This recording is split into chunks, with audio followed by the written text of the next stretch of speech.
Bismillahirrahmanirrahim 92@8 کے ساتھ میں ہوں شاہد رند. ناظرین، آج 2023 کا آخری دن ہے اور پاکستان میں سال 2023 کا سورج غروب ہو چکا ہے. دنیا کے بعض ممالک میں نئے سال کی تقریبات کا آغاز بھی ہو چکا ہے. لیکن آج کے دن ہم یہ یاد کریں گے کہ 2023 میں ہم نے کیا غلطیاں کی، کیا کھویا، کیا پایا، سیاسی میدان میں کیا صورتحال رہی، معاشی میدان میں کیا صورتحال رہی، اور اس کے علاوہ 2024 کے حوالے سے پیشن گوئیاں کیا ہیں. ذرا گفتگو کا آغاز کریں گے کہ 2023 کیسا رہا اور 2024 کیسا ہو سکتا ہے. جن دو مہمانوں کو اس سیگمنٹ میں نے مدعو کیا ہے، اس میں اعزاز سید ایک بڑے ہی جسے کہتے ہیں جید قسم کے رپورٹر ہیں اور بڑے انویسٹیگیٹو سٹوریز کرتے ہیں. 2023 میں انہوں نے کیا دیکھا، اور ہمارے ساتھ ہوں گے ارشاد احمد عارف صاحب، ایڈیٹر ہیں 92 کے اور اپنے پروگرام بھی کرتے ہیں 92 پر. ایک رپورٹر اس 2023 کو کیسے دیکھتا ہے اور ایک ایڈیٹر اسے کیسے دیکھتا ہے، ذرا بات کرنے کی کوشش کریں گے. جو سٹوریز کی ڈیٹیلز میرے سامنے ہیں ان کو اگر شروع کرتا ہوں تو سیاسی واقعات میں اور معاشی تمام چیزوں میں ایک عدم استحکام سا نظر آتا ہے. اعزاز، آپ کے لیے 2023 اسلام آباد سے بیٹھ کر کیسا رہا؟ شاید بہت بہت شکریہ. میرے خیال میں 2023 کا جو آغاز ہے وہ پولیٹیکل پولرائزیشن کا دور تھا اور پولیٹیکل پولرائزیشن، پولیٹیکل کرائسس سے اس کا آغاز ہوا. اور یہ جو پولیٹیکل کرائسس ہے یہ مختلف جہتیں بدلتا ہوا 9 مئی کو پہنچا. اس نے 9 مئی کو ایک اور جہت لی، پھر یہ آگے بڑھتا بڑھتا الیکشن کے قریب آ گیا. ایک گورنمنٹ چلی گئی، یعنی کہ جو پی ڈی ایم کی گورنمنٹ تھی، اتحادی جماعتوں کی، اسمبلیوں نے اپنا ٹرم پورا کیا، انہوں نے اپنی ٹرم پوری کی اسمبلیوں نے. لیکن آگے الیکشن کا ماحول آیا، لیکن الیکشن کا ماحول بنا نہیں. آج بھی آپ باہر جا کے لوگوں سے پوچھیں، ایک انسرٹنٹی ہے. تو میرا یہ خیال ہے کہ پولیٹیکل کرائسس جو ہے وہ ایک پرماننٹ فیچر رہا ہے 2023 میں، جو کہ پاکستان کی معیشت کے لیے ٹھیک نہیں تھا، پاکستان کی ایکسٹرنل جو تعلقات ہیں ان کے لیے ٹھیک نہیں تھا، اور ایکسٹرنل جو ایشوز کی وجہ سے آپ افغانستان کے تناظر میں دیکھیں پاکستان کی جو internal law and order situation وہ بھی خراب رہی. بالکل ٹھیک. ارشاد صاحب، اعزاز نے چونکہ جو ایک بریف سا 2023 کا دیا، آپ چونکہ ایک ایڈیٹر ہیں، ہم دونوں رپورٹنگ سے آئے ہیں، ایک رپورٹر کے طور پہ ہم چیزوں کو دیکھتے ہیں، آپ ایک ایڈیٹر کے طور پہ ہماری سٹوریز کو فلٹر کرتے ہیں. آپ کی نظر میں 2023 کیسا رہا؟ شک ہی نہیں ہے کہ ایک سیاسی عدم استحکام بھی رہا، معاشی عدم استحکام بھی رہا، اور اس میں بھی کوئی شک نہیں ہے کہ الیکشن کا اعلان ہو چکا ہے، تاریخ کا اعلان ہو چکا ہے. چیف جسٹس صاحب فرماتے ہیں اور سپریم کورٹ آف پاکستان کہتی ہے کہ یہ پتھر پر لکیر ہے، لیکن نہ الیکشن کا ماحول نظر آتا ہے اور نہ ہی وہ گہما گہمی نظر آتی ہے جو ہونی چاہیے. لیکن اس کے پیچھے جو وجہ ہے وہ تو سب کو پتہ ہے. یہی ہے کہ ہمارے ہاں ایک عرصہ دراز سے یہ ہوتا ہے کہ جو منورنگ ہوتی ہے الیکشن کی، لوگوں کو جب یہ تاثر دے دیا جائے، میں یہ نہیں کہہ رہا کہ لوگوں کو یقین ہے یا کوئی اس کے جو ہے کوئی منصوبہ ان کے سامنے ہے، لیکن تاثر اگر دے دیا جائے کہ جی اس الیکشن کے نتائج جو ہیں وہ ووٹوں کی بنیاد پر نہیں ہوں گے، عوامی رائے کی بنیاد پر نہیں ہوں گے، بلکہ پہلے سے طے شدہ ہیں، تو اس کے بعد ماحول بنتا بھی نہیں ہے اور معاملات سدھرتے بھی نہیں ہیں. ایک تو یہ پہلو ہے. دوسرا، ہم نے یہ سمجھ لیا ہے کہ شاید ہمارا مسئلہ معاشی ہے اور اس کی وجہ سے یہ ہماری سیاست ڈاواڈول ہے. حالانکہ حقیقت یہ ہے کہ معاشی استحکام جو ہوتا ہے ایک بائی پروڈکٹ ہوتا ہے سیاسی استحکام کا. جہاں بھی سیاسی استحکام نہیں ہوگا وہاں بالکل معاشی استحکام آ ہی نہیں سکتا. اور سیاسی استحکام آتا ہے جب عوام کی رائے کو اہمیت دیتے ہوئے عوام کے فیصلوں کی روشنی میں ملکی نظام چلایا جائے. تو اس 2023 کو اگر دیکھا جائے تو یہ ہمیں نظر نہیں آتا کہیں بھی. نہ پی ڈی ایم حکومت بھی یہ چیز تھی. پی ڈی ایم حکومت کے جانے کے بعد یہ دلچسپ بات ہے کہ نگران حکومت آئی جس کی کوئی بہت زیادہ مضبوط بیس نہیں تھی، لیکن اس نے معاشی میدان میں تھوڑا سا بہتری لانے کی کوشش کی اور وہ کامیاب بھی رہی. اور اس کی وجہ یہی ہے کہ اس کے بارے میں سب کو یہ پتا تھا کہ یہ الیکشن تک ہے اور اس کے بعد اس نے چلے جانا ہے. پچھلی حکومت کے بارے میں کسی کو پتا نہیں تھا کہ یہ الیکشن تک رہے گی، الیکشن کو آگے لے کے جائے گی. الیکشن تک بھی پتہ نہیں رہے گی یا نہیں رہے گی. لیکن میرے لیے جو ایک امپورٹنٹ مسئلہ ہے 2023 کا وہ یہ ہے کہ ہمارے ہاں جو صحافت ہے, جو میڈیا ہے, وہ بہت زیادہ دباؤ کا شکار رہا. 22 کی طرح اور اس سے بھی پہلے کی طرح, بجائے اس کے کہ نگران حکومت کے آنے کے بعد معاملات مزید بہتر ہوتے, وہ اسی طرح کی صورتحال رہی ہے. اور یہ اس کی وجہ سے بھی جس ملک میں آزادی اظہار پر قدغنیں ہوں گی اور عوام جو ہیں گھٹن کے شکار ہوں, وہاں نہ معاشی استحکام آتا ہے نہ سیاسی. ارشاد صاحب یہاں ایک منٹ کے لیے آپ کو روکوں گا. اعزاز, ہم دیکھتے ہیں اس 2023 کو 2 حصوں میں اگر تقسیم کرتے ہیں, اگست میں اسمبلیاں اپنی مدت پوری کرتی ہیں تو تقریباً 6 ماہ جو ہے وہ پی ڈی ایم کی منتخب حکومت پارلیمان پر مشتمل ہے اور 6 ماہ کیئر ٹیکر پر. ارشاد صاحب نے بھی اس کا ذکر کیا. آپ اگر دونوں کی پرفارمنس کو ایز اے رپورٹر ریٹ کرتے ہیں تو کیا فرق نظر آتا ہے آپ کو اس 6 ماہ کی حکومت میں اور اس 6 ماہ کی حکومت؟ میرے خیال میں یہ میں بڑے ادب سے کہوں گا کہ یہ موازنہ بنتا نہیں ہے. ٹھیک, ایک الیکٹڈ گورنمنٹ کے پاس بڑی بھرپور پاورز ہوتی ہیں, الیکٹڈ گورنمنٹ کے پاس ایک پورا مینڈیٹ ہوتا ہے. یہ جو نگران حکومت ہے اس کا پاس تھوڑا سا ایک پیچ ہے, ایک لمیٹڈ سا اختیار بھی پارلیمنٹ نے انہیں دیا ہے جاتے جاتے, جو کہ انپریسیڈنٹڈ ہے.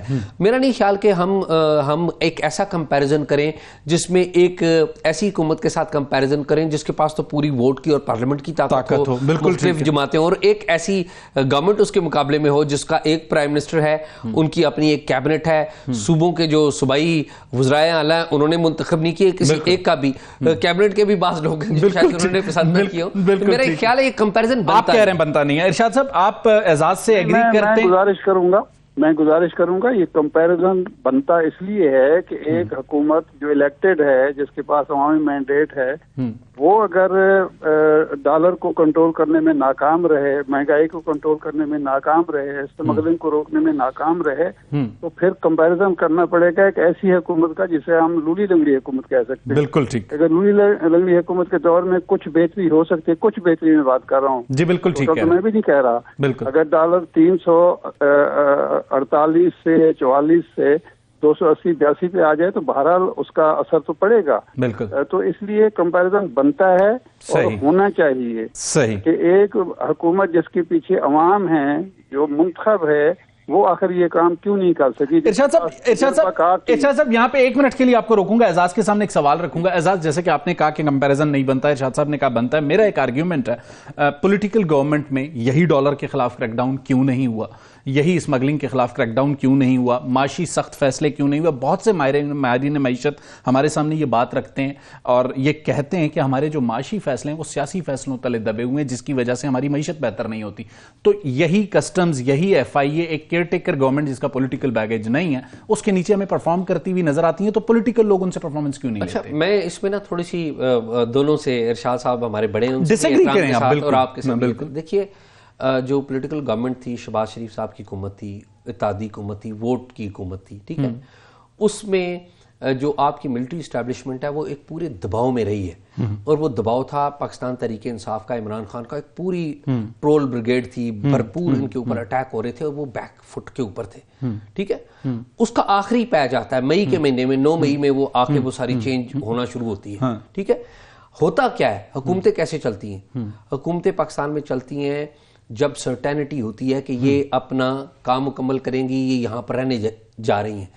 پرائم منسٹر جو ہے ہمارے, ان کے تو آخری 5-6 مہینے تو بیوروکریٹ بھی ان کی گفتگو نہیں سنتے, بات نہیں سنتے. یہ ہارڈ ریالٹیز ہیں. بالکل ٹھیک ہے. اچھا, اب آپ یہ کہیں کہ جی وہ کمپیریزن کر لیں. دیکھیں, اینڈز جو ہے نا, وہ ایک بہت بڑی ڈیبیٹ ہے کہ اینڈز جسٹیفائی دا مینز.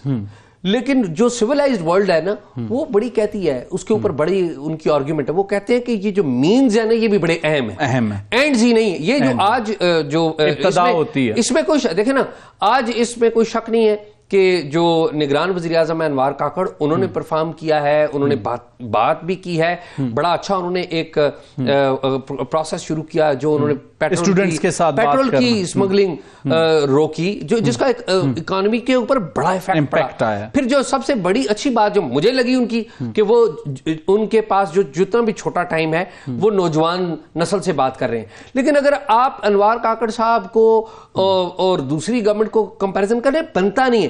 اس کی وجہ یہ بھی ہے کہ دیکھیں اسٹیبلشمنٹ جو ہے نا، اسٹیبلشمنٹ ایک پریشر کی سی کیفیت سے نکل آئی ہوئی ہے ابھی، اور اسٹیبلشمنٹ بھی جو گورنمنٹ کو نا پوری سپورٹ دے رہی ہے. اس وقت کیا صورتحال تھی؟ اس وقت اسٹیبلشمنٹ بیچاری خود پھنسی. چلیں ٹھیک ہے. ارشاد صاحب، آپ کے خیال میں جو اعزاز نے پوائنٹ اسٹیبلش کیا، آپ اس سے ایگری کرتے ہیں یا آپ پھر ڈس ایگری کریں گے؟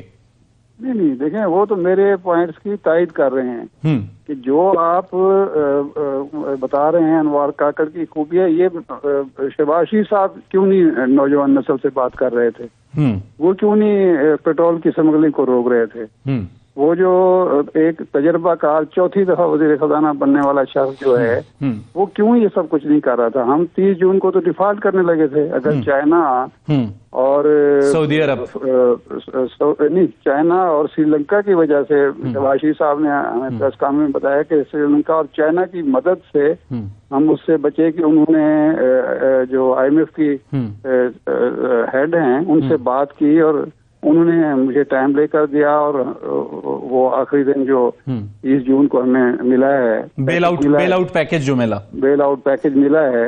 تو یہ تو میرا جو پوائنٹ ہے اس کو اسٹیبلش کر رہے ہیں صاحب، اختلاف کرتے ہوئے بھی. میں یہی کہہ رہا ہوں کہ انہوں نے اگر وہ دباؤ میں تھے یا اسٹیبلشمنٹ دباؤ میں تھی تو ان کے بعد اقدامات کی وجہ سے، بعض چیزوں کی وجہ سے کہ وہ آخری دن تک یہ فیصلہ نہیں کر پا رہے تھے کہ اسمبلیاں ہم نے دیکھے نا 2 دن پہلے 3 دن پہلے اسمبلیاں توڑنے کی کیوں ضرورت محسوس ہوئی؟ اس لیے کہ وہ معاملات کو ٹال رہے تھے. اگر وہ واضح طور پر یہ 1 جنوری کو 31 جنوری کو کہہ دیتے کہ یہ الیکشن فلاں تاریخ ہو گئے، فلاں اپنی مدت مقرر کرنے کے 1 دن بعد بھی ہم اقتدار میں نہیں ہوں گے تو سرٹنٹی آ جانی تھی. بالکل ٹھیک ہو گیا. وہ یہ جو ایک منٹ کے لیے جی بے یقینی جو ہوتی ہے، علامہ اقبال نے کہا ہے کہ غلامی سے بہتر ہے بے یقینی. یہ جو بے یقینی ہوتی ہے وہ بہت ہی بدترین چیز ہے جو سابقہ حکومت نے برقرار رکھی تھی آخری دن تک.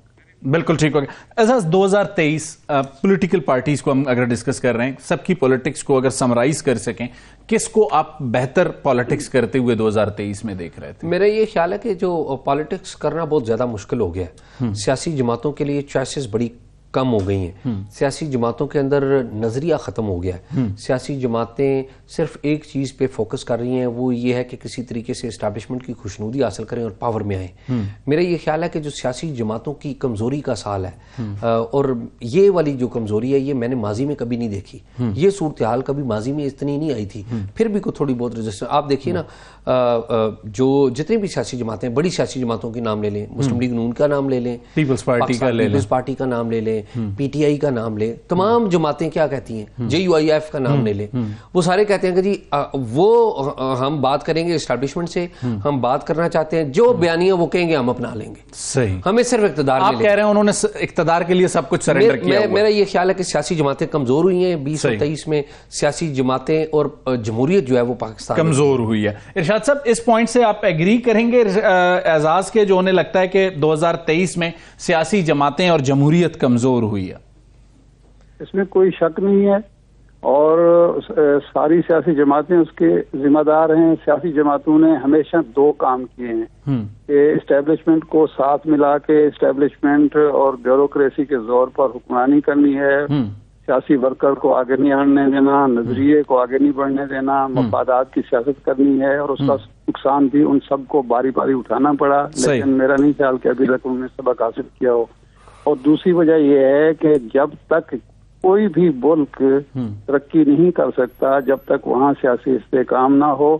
لیکن ہماری سیاسی جماعتیں جو ہیں معذرت کے ساتھ ساری کی ساری جو ہیں سیاسی عدم استحکام میں ہی اپنی بقا سمجھتی ہیں، سیاسی عدم استحکام برقرار رکھنا چاہتی ہیں تاکہ ان کے لیے مواقع بنتے رہیں اور وہ اسٹیبلشمنٹ کو خوش کر کے اپنا اقتدار میں سے حصہ وصول کرتے رہیں. تو سیاسی عدم استحکام لائے بغیر نہ سیاستدانوں کو اور سیاسی جماعتوں کو سپیس مل سکتی ہے اور نہ جمہوریت مضبوط ہو سکتی ہے. بالکل ٹھیک ہو گیا. اعزاز، 2024 8 فروری الیکشن کی ڈیٹ ہے، انسرٹینٹی اپنی جگہ پر ہے.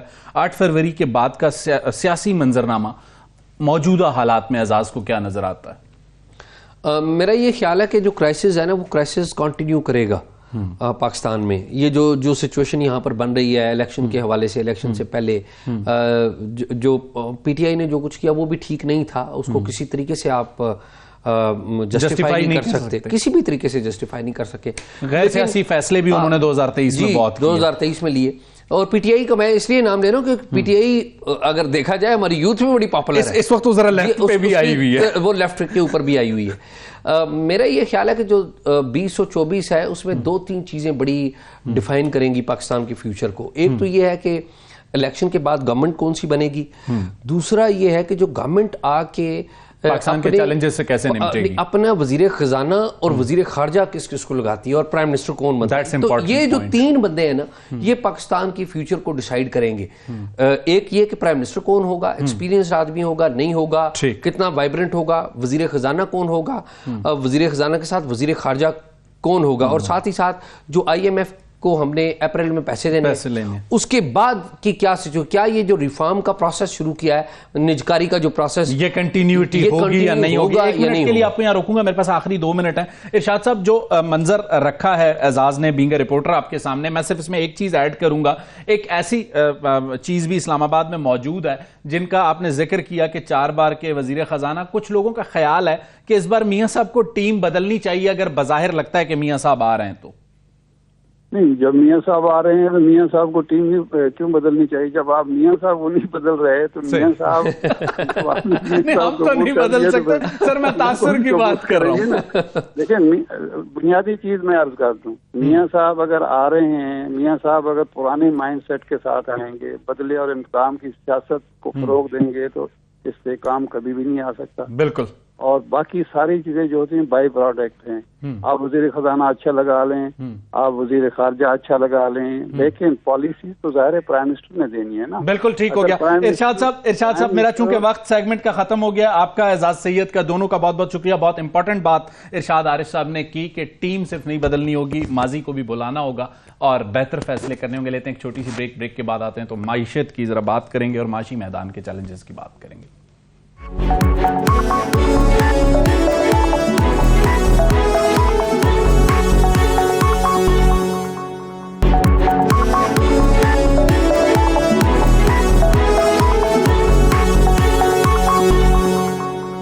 ویلکم بیک ناظرین. پروگرام کے پہلے حصے میں ذرا ہم نے بات کی ارشاد احمد عارف صاحب اور اعزاز سید کے ساتھ سیاسی صورتحال کیسی رہی 2023 کی اور 2024 کیسا ہوگا.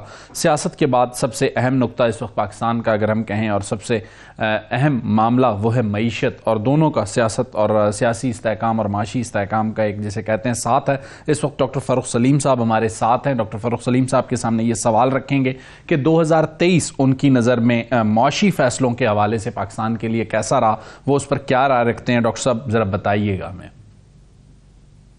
جی, مناسب ہوگا اگر 2023 کو 2 حصوں میں ڈیوائڈ کرتے ہیں, پہلے 6 مہینے اور پھر اس کا آخری 6 مہینے.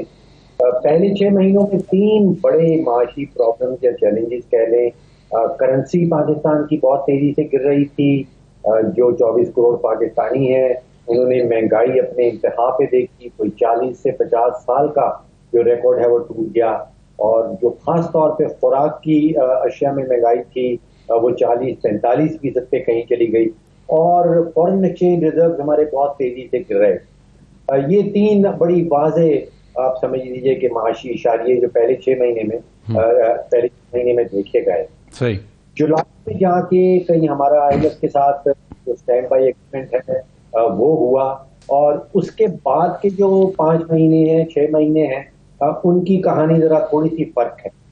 ان 6 مہینوں میں ہم نے دیکھا کہ ایک تو ہمارا تجارتی خسارہ بڑا تیزی سے نیچے گیا, جو ایکسپورٹس ہیں ان میں تھوڑی سی آپ سمجھیے کہ اضافہ ہوا, ان میں تھوڑی سی ترقی دیکھی گئی. اور پھر آخری کوئی 2 یا 3 مہینوں میں ہم نے دیکھا کہ سعودی عربیہ کی جو سب سے بڑی تیل کمپنی ہے, بلکہ دنیا کی جو سب سے بڑی تیل کمپنی ہے, سعودی اریمکو نے $100 ملین کی انویسٹمنٹ کا اعلان کیا. اس کے بعد ایک اور سعودی کمپنی ہے وافی انرجی, انہوں نے $150 ملین کی انویسٹمنٹ کا اعلان کیا. شنگھائی الیکٹرک نے ایک $2 بلین کی ڈیل کا اعلان کیا, جس میں وہ تھر کورس کے اوپر بیسڈ سب سے بڑا جو آپ سمجھے کوئلے کا بجلی کا پلانٹ کے متعلق تھی. پھر اتصالات نے خبر دی کہ وہ کوئی 490 ملین ڈالر لگا رہا ہے ٹیلینور پاکستان کو خریدنے کے لیے. تو ایک تو نظر آیا کہ دنیا کی بہت ساری بڑی کمپنیز جو ہیں وہ دیکھنے لگی پاکستان کے اوپر کہ پاکستان کے اندر کس طرح کچھ انویسٹمنٹ کی جائے. ورلڈ کی طرف سے ایک اعلان کیا گیا کہ وہ $350 ملین کا ایک اضافی لون دے رہے ہیں. آئی ڈی اے نے کہا کہ ورلڈ بینک کے جو $350 ملین ہے اس کو ہم میچ کریں گے. پھر ایشین ڈیولپمنٹ بینک نے $250 ملین.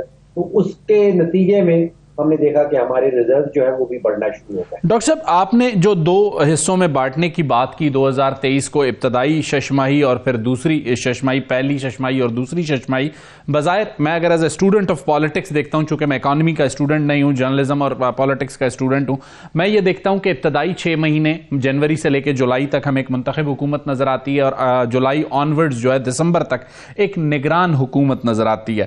آپ کے خیال میں دونوں کے طرز حکمرانی میں معاشی فیصلوں میں فرق تھا، اس لیے جو ابتدائی ششماہی تھی وہ مشکل تھی اور اگلی ششماہی ٹھیک تھی، یا آپ کے خیال میں جو آئی ایم ایف سے ہمیں بیل آؤٹ ملا اس نے ریلیف دیا ہمیں اگلی ششماہی میں؟ مجھے کچھ محسوس ایسا ہوا کہ جو آخری 5 یا 6 مہینے تھے 2023 کے، اس میں سیاست اور معیشت میں ایک تفریق رکھی گئی. جو معاشی فیصلہ سازی تھی، جو معاشی پالیسی سامنے آ رہی تھیں، ان میں سیاست کا آپ سمجھیے کہ اثر و رسوخ بہت کم تھا. ہماری دوری یہی رہی ہے کہ بے تحاشا جو معاشی فیصلہ سازی ہے وہ سیاسی اثر و رسوخ کے تحت کی جاتی ہے. اب الیکشنز کے فوراً بعد کے سوالات ذہن میں اٹھ رہے ہیں وہ یہی ہیں، جو منتخب حکومت آئے گی الیکشن کے بعد کیا وہ معاشی پالیسیز میں تسلسل رکھ پائے گی؟ کیا پالیسی کنٹینیوٹی ہمیں نظر آئے گی؟ کیا وہ نئی حکومت جو ہے وہ ترجیح کس کو دے گی؟ وہ سیاست کو زیادہ ترجیح دے گی یا معیشت کے اوپر ترجیح ہوگی؟